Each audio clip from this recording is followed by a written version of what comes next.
Hello students, welcome back to our YouTube channel Shri Sai classes. तो इस class में हम लोग सीखेंगे कि सेक्शन ए के जो आपको 6 सवाल आ रहा है, नहीं आपको सेक्शन में 6 सवाल आ रहा है 2-2 मार्क्स का। तो ये 6 क्वेश्चन को हम लोग कवर करने का कोशिश करेंगे इस क्लास में। नहीं अगर आप देखिएगा तो इसी तरह का आपको सिमिलर क्वेश्चन बोर्ड एग्जामिनेशन में दिखेगा। तो चलिए हम लोग देखते हैं फर्स्ट सवाल क्या बोलते हैं। कहता है कि given figure P is a tangent. आपको दिख रहा होगा कि पी ए क्या है, वो टेंजेंट है to the circle with centre O if BC equal to 3 centimetre. ये बीसी आपको 3 सेंटीमीटर दिख रहा है और बोलता है कि ए देखिए, और फिर आपको बोलता है कि एसी कितना है 4 सेंटीमीटर। तो पूछता है कि फाइंड ओए, आपको ओए का लेंथ निकालना। ओए मतलब ये रेडियस हो गया आपका, और बोलता है कि एसीबी ट्रायंगल, जो एसीबी ये ट्रायंगल और ये ट्रायंगल आपस में दोनों क्या है, सिमिलर है। तो आपको ये ओपी बाई एपी का रेशियो भी पूछता है। तो चलिए देखते हैं कि कैसे सवाल बनाएंगे। ये बोल रहा है 3 सेंटीमीटर, ये बोल रहा है 4 सेंटीमीटर। आपको मालूम होगा बाबू कि एंगल इन सेमी सर्कल कितना होता है, 90 डिग्री। तो कितना हो जाएगा, 90 डिग्री। ये 3 दिया हुआ है, ये 4 दिया हुआ है, तो क्या होगा, ये हाइपोटेनस है। तो पाइथागोरस थ्योरम से हम लोग जानते हैं कि 3, 4, 5 पाइथागोरस ट्रिपलेट्स होता है। तो आप सिंपली बोल सकते हो कि ए बी कितना हो जाएगा आपका सर, 5 सेंटीमीटर हो जाएगा। अरे कैसे निकाले, पाइथागोरस थ्योरम से। कैसे, पाइथागोरस थ्योरम से, क्योंकि हम लोग जानते हैं कि angle in semi circle 90 degree होता है। तो 90 के सामने हाइपोटेनस होता है, 3, 4, 5 पाइथागोरस ट्रिपलेट्स है। तो आपको ए बी का लेंथ कितना आ जाएगा, 5 सेंटीमीटर आ जाएगा। अब बाबू रे ओ जब सेंटर है तो ओ ए और ओ बी क्या होगा, रेडियस है, मतलब दोनों बराबर होगा। तो जब ए बी अगर हमारा डायमीटर 5 आ गया तो ओ ए आपका क्या आ जाएगा, 5/2 इक्वल टू 2.5 सेंटीमीटर। तो ये पहला आपको सवाल बोला था कि ओ ए का लेंथ निकालिए, तो आपको ओ ए का लेंथ कितना आ गया, 2.5 सेंटीमीटर। अब आपको पूछता है कि ट्रायंगल ये सेम ट्रायंगल और ये ट्रायंगल आपस में दोनों क्या है, सिमिलर है। तो आपको पूछता है OP by AP, OP by AP का आपको रेशियो पूछ रहा है। सर ये सिमिलर, हम लोग जान रहे थे कि सिमिलर का हम लोग कंसेप्ट पढ़े थे कब, जब टर्मन ट्रायंगल पढ़ रहे थे तब। तो बताया था कि जब भी दो ट्रायंगल अगर सिमिलर होता है तो कोरोस्पोंडिंग साइड का रेशियो क्या होता है, प्रोपोर्शनल होता है। कॉन्ग्रुएंट में बराबर होता था, लेकिन अगर दो ट्रायंगल क्या होता है, सिमिलर होता है, तो कोरोस्पोंडिंग साइड का रेशियो क्या होता है, प्रोपोर्शनल होता है। ये सवाल आपको इंपॉर्टेंट है सर, इसीलिए करवा रहे हैं कि कोई देखना चाहेगा कि टर्म 1 वाला जो तुम्हारे पास ट्रायंगल का कंसेप्ट था वो है तुम्हारे पास कि नहीं। तो चलिए देखते हैं। ये दो अगर ट्रायंगल आपको कौन क्या होगा, वो सिमिलर है, तो साइड के रेशियो क्या होगा, प्रोपोर्शनल होगा। देखो ओपी, ओपी पूछ रहा है, मतलब ये हाइपोटेनस है इस ट्रायंगल का, जानते हो कि टेंजेंट रेडियस में 90 डिग्री होता है। एपी आपको दिख रहा है सर, हाइपोटेनस और बेस का रिलेशन दिख रहा है। तो चलो लगाते हैं हम लोग, लिखेंगे सिंस ट्रायंगल एबीसी सिमिलर है आपका ट्रायंगल किसका, ओएपी का। और जब भी सिमिलर होता है तो क्या दिखता है, कोरोस्पोंडिंग साइड का रेशियो क्या होता है, प्रोपोर्शनल होता है। तो इसका हाइपोटेनस ले लिए, तो आगे आपको AB बाय इसका हाइपोटेनस ले लेंगे तो कितना आ जाएगा, OP इक्वल टू इस ट्रायंगल का हम लोग बेस ले लिए AC, तो इस ट्रायंगल का आपका बेस क्या आ जाएगा, AP आ जाएगा। जब सिमिलर रहेगा मेरे भाई तो ये लिख सकते हैं ना कि कोरोस्पोंडिंग साइड का रेशियो बराबर होता है हाइपोटेनस बाय हाइपोटेनस। क्या करेंगे, hypotenuse by hypotenuse, base by base क्या होगा, बराबर होगा। ये देख लीजिए। बाकी हमको पूछता है क्या, वो OP बाय AP पूछता है। तो OP को यहाँ भेज दो, इसको यहाँ ला दो, तो यहाँ जाएगा आपको AB by AC equal to OP by AP। देखो इसी का वैल्यू पूछ रहा है आपका कि सर OP और AP का रेशियो क्या होगा। तो बाबू AB आपको दिया हुआ होगा, देखो AB कितना दिया हुआ है, हम लोग निकाले थे पाइथागोरस थ्योरम से 5 सेंटीमीटर। कितना देखे थे हम लोग, 5 सेंटीमीटर। और AC आपको कितना दिया हुआ है, 4 centimetre equal to OP by AP। ये ना पूछ रहा था कि OP और AP का रेशियो बताओ, तो कितना आ गया, 5:4। ये आपका हो जाएगा आंसर। चलिए नेक्स्ट सवाल देखते हो। तो चलो देखते हैं क्वेश्चन नंबर 2 क्या बोलता है। कहता है rectangle field is 16 metre long and 10 metre wide. तो चलो एक रेक्टेंगल बनाते हैं हम लोग। नहीं एक रेक्टेंगल है जिसको लेंथ कितना दिया हुआ आपको, 16 मीटर दिया हुआ है, और विड्थ कितना दिया हुआ है, 10 मीटर। चलिए अब बोलता है there is a path of uniform width. इसके चारों तरफ क्या है सर, एक पाथ है जिसका विड्थ क्या है, यूनिफॉर्म है, कांस्टेंट है। मतलब अगर मान लेते हैं कि अगर ये 100 होगा तो ये भी कितना होगा, 100 होगा, ये भी कितना होगा, 100 होगा, और ये भी कितना होगा आपको, 100 होगा। ये यूनिफॉर्म बोल रहा है। Having the area of 1 metre square, 120 metre square. ये जो आपको पाथ दिख रहा है, ये जो आपको वो पाथ दिख रहा है, इसका आपको एरिया गिवन है। आपको क्वेश्चन में क्या दिया हुआ है, ये एरिया दिया हुआ है 120 मीटर स्क्वायर, इसका आपको एरिया दिया हुआ है। तो आपको पूछता है कि फॉर्म क्वाड्रेटिक इक्वेशन। तो बहुत इंपॉर्टेंट क्वेश्चन है सर, क्वाड्रेटिक इक्वेशन नंबर आपको फॉर्म करने के लिए बोल रहा है। फिर से सवाल समझिएगा। बबल एक रेक्टेंगुलर पार्क है जिसका लेंथ 16 सेंटीमीटर का 16 मीटर दिया हुआ है और विड्थ 10 मीटर दिया हुआ है।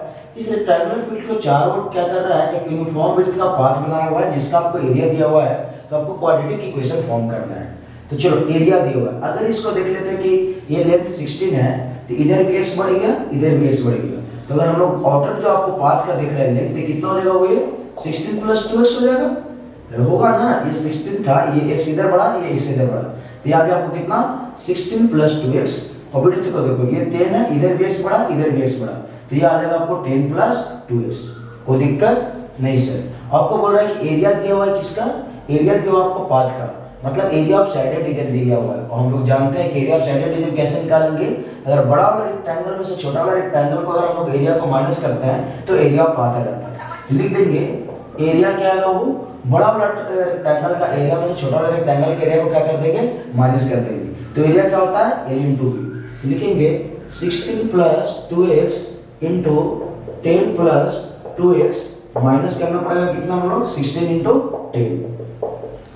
तो चलो इसको करो, 16 10 आ जाएगा आपको 160, इसको करिएगा तो आपको आ जाएगा 32x, यहाँ करिएगा तो आपको आ जाएगा 20x plus 4x square, 4x square minus आ जाएगा कितना 160, क्योंकि जब बड़ा वाला रेक्टेंगल के एरिया में से छोटा वाला रेक्टेंगल को माइनस करेंगे तभी तो एरिया पास आएगा। तो एरिया आपको दिया हुआ है कितना, एरिया हम लोग को क्वेश्चन में दिया हुआ था 120, तो 120 और माइनस से किधर आके क्या हो जाएगा प्लस 160 इक्वल टू, चलो अरेंज करो, 160 भी है तो सिंपली रहने दे यार, काट दो, 160 से 160 क्या होगा, कट गया। यहाँ पर आपको बच रहा था कितना 120, ये देखिएगा तो आपका आ जाएगा कितना 4x स्क्वायर और 20 प्लस अगर 32 करते हैं तो यहाँ जाएगा आपको 52x आ जाएगा। सबको एक तरफ लेके चले जाओ तो आ जाएगा आपको 4x square plus 52x minus 120 equal to, देखो यहाँ पर क्या करेंगे, आ जाए आपको 4x square plus 52x minus 120 equal to 0।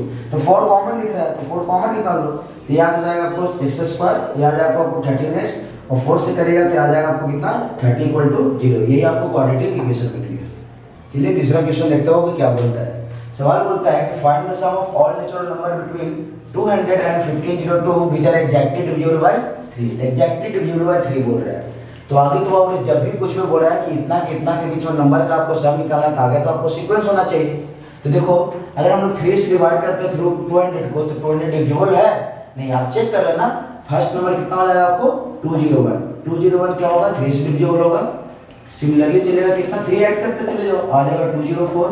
इस तरीका से सीरीज जाएगा। वो आपको बोल रहा है 1502, तो के 1502 भी नहीं डिवाइड होगा, 1 भी नहीं होगा, 1500, तो लास्ट टर्म आपको कितना आ जाएगा 50 टर्म। तो आगे वो जब भी कुछ बोलता है like between this and this, तो आपको क्या करना होगा, आगे आपको एक इक्वेशन फ्रेमिंग करना होगा। क्या करना होगा, एक इक्वेशन फ्रेमिंग करना होगा। तो फर्स्ट नंबर हो गया 201 और लास्ट नंबर कितना हो गया 1500।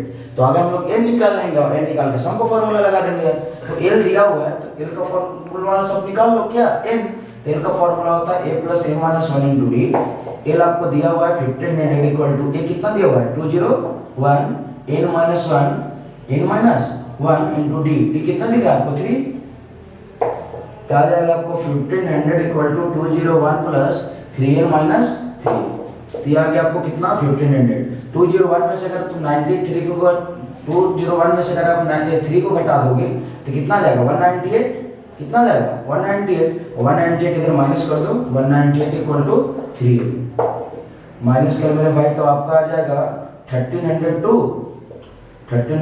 हाँ 1500, तो आ गया 3n कर लो। n यहाँ पर से आपको आ जाएगा 4 3 जा 12 और 0 3 3 जा 9, 4 3 जा 12 इक्वल टू n आपको आ जाएगा कितना 434। कुछ नहीं, सीक्वेंस लिखना है, सीक्वेंस लिख के l का फॉर्मूला निकाल के आप n निकाल दो और पूछ रहा है सम, तो सिंपली सम का फॉर्मूला लगा दो। सम का फॉर्मूला तो बताया था n/2 * 2 + n - 1 * d और n/2 * a + a। लेकिन मेरे भाई लास्ट टर्म दिया हुआ है तो सम का सिंपली फॉर्मूला लगा देंगे n/2 a + a। तो n कितना है वो आपको 434, तो 434/2 इंटू a कितना दिया हुआ है 201 और l आपको दिया हुआ है 1500। सॉल्व कर दो, 434 इंटू 15 टू कितना आ जाएगा 1701/2, कैंसिल कर दो, काट दो, 2 1 जा 2 2 जा 4, 2 1 जा 2, आ गया 217। तो 217 इंटू 1701, जितना भी कैलकुलेट करते हो यही तुम्हारा क्या हो जाएगा आंसर है। कुछ करना नहीं है, n निकालो, n निकाल के सम का फॉर्मूला लगा दो, आ जाएगा। चलिए चौथा क्वेश्चन देखते हैं कि क्या बोलता है। बोल रहा है कि calculate the median for following data, median निकालने के लिए बोल रहा है। क्या बोल रहा है? मीडियन निकालने के लिए। तो जब भी अगर स्टैटिस्टिक्स का कोई सवाल आता है तो पहला आपके दिमाग में आना चाहिए फॉर्मूला। तब कुछ नहीं करो, आप मीडियन का फॉर्मूला लिखो। क्या लिखो? मीडियन का फॉर्मूला सिंपली लिखो। तो मीडियन का फॉर्मूला आपको मालूम है, n plus n/2 minus CF/F into क्या होता है h। जिसे हम बोला कि मीडियन निकालना है तो क्या करो, हुआ गया फॉर्मूला लगा दो, n plus n/2 minus CF/F into h। अब थोड़ा सा इसको क्लास इंटरवल को थोड़ा सा देखना है। यहाँ पर बहुत बड़ा कंसेप्ट है सर, ध्यान से सुनिएगा, नहीं तो ये सवाल आएगा तो आपको फंसा के जा सकता है। क्लास इंटरवल बोल रहा है 130 से 139 और फिर यहाँ 140 से चल रहा है। यहाँ पर जो अपर लिमिट है तुम्हारा क्लास इंटरवल का, उसका नीचे वाला का आपको क्या आ रहा है सर, लोअर लिमिट नहीं आ रहा है, मतलब टूट जा रहा है, कंटिन्यूअस नहीं चल रहा है। देखो फिर से 139 40, फिर वहाँ 149 50। लेकिन तो जब सवाल बनाते हो तो 10 से 20, 130 से 140, 140 से 150, तो आप आसानी वहाँ पर कोई चेंजेस नहीं लाना पड़ता था, सिंपली कॉम्बिनेटिव फ्रीक्वेंसी निकाल के हम लोग काम कर लेते थे। लेकिन जब भी अगर आपको इस तरह का सवाल दिखता है, अगर इसका अपर लिमिट इसका लोअर लिमिट नहीं आता है, तो एक छोटा सा कंसेप्ट है, उसको प्लीज दिमाग में हटा लेना। अगर नहीं हटाओगे सर तो आपको क्या हो जाएगा, गलत हो जाएगा। तो जब भी अगर इस तरह का आपको सवाल देता है और पूछता है, मीन पूछता है, मीडियन पूछता है, मोड पूछता है, तो कुछ आपको करना नहीं है, बाबू लोअर लिमिट में से 0.5 को माइनस करना है और अपर लिमिट में 0.5 बढ़ा देना है। लोअर लिमिट से क्या करना है, 0.5 को माइनस करना है और अपर लिमिट में 0.5 बढ़ा देना है। देखिए इसमें अगर माइनस करेंगे तो यहाँ आ जाएगा 129.5 और इसमें बढ़ा दीजिए तो आएगा 139.5। फिर सेम प्रोसेस करना है, इसमें घटाना है उसमें बढ़ाना है, तो आ जाएगा 139.5, ये आ जाएगा 149.5। सेम प्रोसेस करो, 149.5, ये आ जाएगा 159.5, 159.5, ये आ जाएगा 169.5, ये आ जाएगा 169.5, 179.5, 179.5, 189.5, 189.5, यहाँ जाकर आपको 199.5। क्या किए, जब भी अगर आपको क्लास इंटरवल कुछ इस तरीका से देता है और कुछ भी पूछे, मीन पूछे, मीडियन पूछे, मोड पूछे, तो 0.5 लोअर लिमिट में घटाना है और 0.5 का करना है अपर लिमिट में जोड़ना है। हर एक क्लास इंटरवल में आपको इसी तरीका से करना है। अब देखो इसका जो अपर लिमिट है, lower limit, upper limit, lower limit. अब आपको ये जो टेबल हुआ क्लास इंटरवल, इस पर हम लोग कैलकुलेशन नहीं करेंगे, इस क्लास इंटरवल को काट देंगे नहीं और इस क्लास इंटरवल से एक क्लास इंटरवल निकालेंगे और हमारा सवाल सिर्फ इस पार्ट का हो जाएगा। अब क्लास इंटरवल हमारा इधर हो गया। तो फ्रीक्वेंसी दिया हुआ है, कॉम्बिनेटिव फ्रीक्वेंसी जानते हो कि फ्रीक्वेंसी को ऐड कर करके निकाल देते हैं। तो 4 हो गया, 9 4 13, 13 ऐड करोगे तो आपका आ जाएगा 8 3 11 31। हाँ 31 आ गया आपका 31, और अगर ये करते हो तो आपका आ गया 59। तो हम लोग देखिए क्या है सर, अगर 31 और 28 करते तो कितना आएगा 59, और 59 अगर 24 करोगे तो आपका आ जाएगा 83, 83 करोगे तो आपका आएगा 93, और 93 7 कर दोगे तो 100। जानते हो यार कि फ्रीक्वेंसी को अगर हम लोग ऐड करते चलते हैं तो कॉम्बिनेटिव फ्रीक्वेंसी आता है, और इसको हम लोग बोलते हैं n, लेकिन हमको निकालना क्या रहता है n/2। तो n/2 हमारा कितना आ जाएगा 50। उसके बाद हम लोग 50 देखते हैं कि कॉम्बिनेटिव फ्रीक्वेंसी में 50 लाइज कहाँ पर करेगा। ये 31 है, ये 59 है, तो 50 यहीं पे लाइज क्या होगा, तो इसको क्या करना है, आपको मार्क कर लेना है। इसको क्या कर लेना है, मार्क कर लेना है। यही आपका हो जाएगा क्या, मीडियन क्लास हो जाएगा। क्या हो जाएगा, मीडियन क्लास। मीडियन क्लास का लोअर लिमिट l होता है, तो आपको l आ जाएगा 159.5, ठीक है। n/2 आपको आ गया। इसी का फ्रीक्वेंसी आपको f आता है, तो f आ गया 28। कॉम्बिनेटिव फ्रीक्वेंसी जानते हो इसका कि जो डायगोनल होता है ये आपको होगा 31, और हाइट जानते हो वो अपर माइनस लोअर। तो 139.5 में से किसी में से घटा दो तो आपको आ जाएगा कितना, 10 आ रहा है, तो आ गया आपको 10 n/2। या 5 आपको यहाँ पर मिसिंग है, 8 n/2 CF और FH। देख लिए 10 किसको बोलते हैं, n, तो n/2 निकाल लो। जहाँ पे 50 लाइज करता है ये हो जाएगा आपको मीडियन क्लास। मीडियन क्लास का लोअर लिमिट l होता है, फ्रीक्वेंसी f होता है, और डायगोनल जो होता है उसको कॉम्बिनेटिव फ्रीक्वेंसी हो जाता है 31, और हाइट जानते हो अपर माइनस लोअर। तो आपका आ गया डाटा। डाटा को पुट करो, पुट तो करना आता ही होगा, पुट करो, आंसर आ गया। इसी तरीके का सबका आंसर आ गया। तो यहाँ पर एक कंसेप्ट ध्यान से देखिएगा फिर से, कि जब भी अगर क्लास इंटरवल कुछ इस तरीका से रहता है तो लोअर लिमिट में 0.5 को माइनस करना रहता है और अपर लिमिट में 0.5 को ऐड करना रहता है। तो बहुत इंपॉर्टेंट कंसेप्ट था, ध्यान से रखिएगा। तो चलिए इस क्लास में हम लोग बस इतना ही करते हैं, और नेक्स्ट क्लास में हम आपको सेक्शन बी का सवाल लेके आएंगे और सेक्शन सी का सवाल आएंगे।